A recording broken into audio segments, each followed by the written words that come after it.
When India became independent, one would assume that the Ram Janmabhoomi matter would have received a fair resolution. No, that did not happen. Anti-India British were replaced by anti-India Nehru. On one cold night of December of 1949, a Ram Lalla idol appeared or was placed inside the disputed Babri mosque. Upon hearing the news, enthusiasm amongst Hindus soared. Thousands of Ram Lalla believers reached the temple to gaze upon their beloved Lord.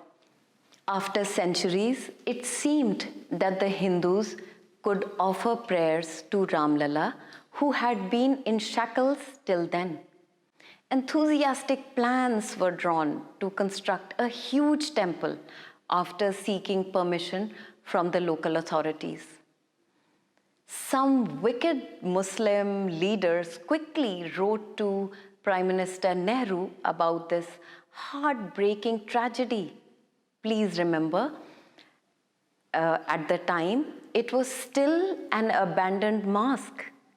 PM Nehru, who had no problems whatsoever in hosting lavish iftar parties, quickly wrote to the CM of UP, Govind Vallabh Pant, and Home Minister of UP, Shri Lal Bahadur Shastri, and ordered them to get the Ram Lalla idol removed. Please understand that neither Govind Vallabh Pant nor Lal Bahadur Shastri, who we consider fearless stalwarts of independent India, had the collective guts to advise Nehru against this stupid, insensitive demand. Spineless UP government with Pant ji and Lal Bahadur Shastri ji at the helm decided to take the Ram Lalla statue out of the sanctum sanctorum and place him on the platform outside in the open. The orders to execute the same were sent to Faizabad to a fearless hero. His name was K. Nair, and he was the district magistrate of Faizabad.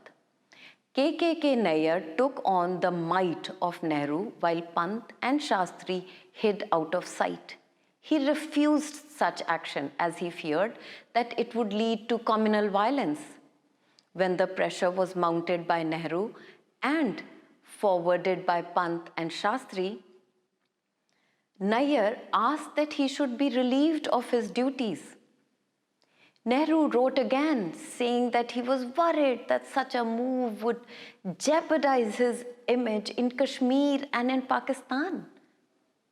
Eventually, the idol was allowed to stay inside, but the gates of the Ram temple were locked to the public. Interestingly, Nehru's scheming grandson, Rajiv Gandhi, got the gates opened to the Ayodhya temple in a move to deflect attention from his dismal failure of the Shah Bano case. Anyway, at this point, no Muslim came forward to file a complaint or protest on this development because, well, it was an abandoned mosque.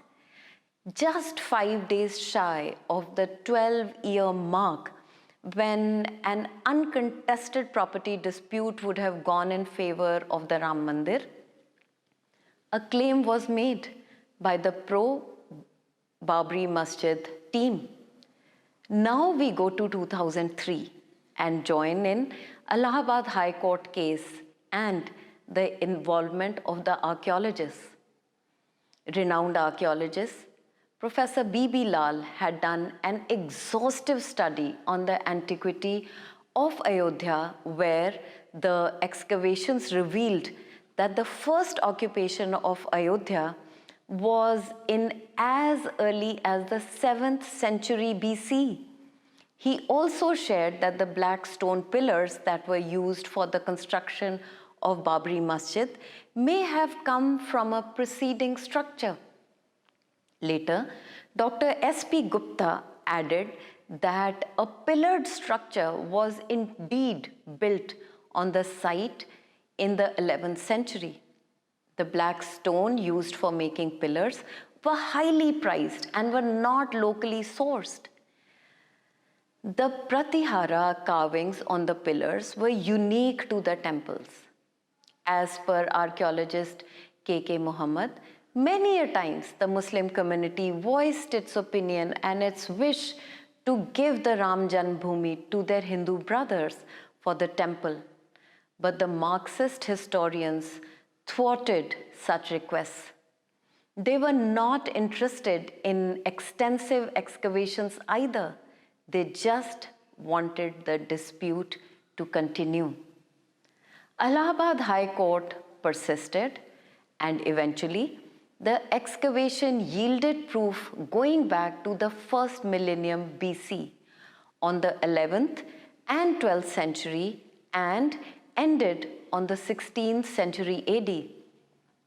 Massive troves of terracotta figures, lotus motifs, circular shrine with a Makar Pranali, which is a waterway for the water which is offered to the god to flow out from, 50 pillar bases and many distinctive features proved without a shadow of doubt that the excavated site was indeed a temple, and therefore Babri Masjid was not built on vacant land. Suddenly, from zero access, Hindus had gained a foothold in beloved Ram Lalla's temple. In 2010, the Allahabad High Court ruled a trifurcation of the 2.77 acre disputed land between UP Sunni Waqf Board, the Nirmohi Akhada and the Ram Lalla Virajman. The site where the mosque stood was given to the Hindus. Obviously then, in 2011, the Supreme Court put a stay on the High Court ruling after Hindu and Muslim groups appealed. In January 2019, Chief Justice Ranjan Gogoi constituted a 5-judge bench to hear the case. Finally, that blessed day arrived, which had been the dream of every Lord Ram devotee all over the world. The entire 2.77 acres of disputed land in Ayodhya was given to a trust to be set up by the Center for Building the Ram Temple, and Sunni Waqf Board was to be given 5 acres of alternate land. And now, on 5th August 2020, the Shilanyas or the foundation bricklaying ceremony took place. Strife of the Ram devotees that started in 1528 finally ended in 2020. Strife of 492 years. Beautiful, awe-inspiring Ram Lalla Virajman temple is finally under construction. I'm grateful to the left Marxist intellectuals who, by dragging this case on and on, pushed even the laziest Indians like me to wake up to the wealth of our collective heritage and how we were losing our foothold on it. I bow my head to all those who fought this long, tough fight, all the Mahants, believers, leaders, historians, archaeologists, and Karsevaks, Sadhvi Rithambara and Uma Bharti.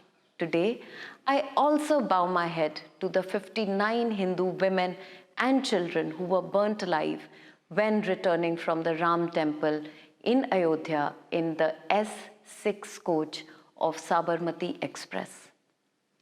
I bow my head to the defenseless Karsevak who, when fatally shot by UP police, wrote Sita Ram with his blood on the land of Ayodhya before passing on. These souls will always reverberate in every grain of Ram Lalla temple. Finally, they are where they always belonged. Ram Lalla Virajman, Jai Shri Ram.